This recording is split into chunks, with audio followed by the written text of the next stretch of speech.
Испокон веков башкиры изготавливают жевательную резинку из бересты. Карахагад. Моя бабушка Тулубаева Люция Гениатовна показала, как готовить карахагад. В первую очередь нужно подготовить бересту. Измельченную тонкую бересту обмазываем домашним сливочным маслом, после чего чугунную посуду смазываем маслом и плотно укладываем бересту.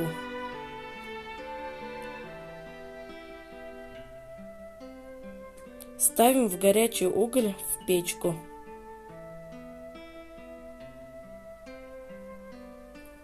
Постепенно перемешиваем палкой, смоченной в воде.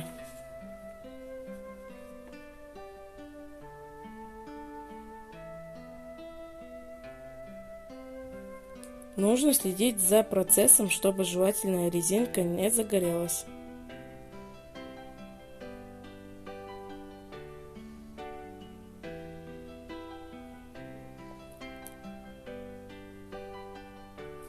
После варки разделяем жвачку на кусочки влажными руками.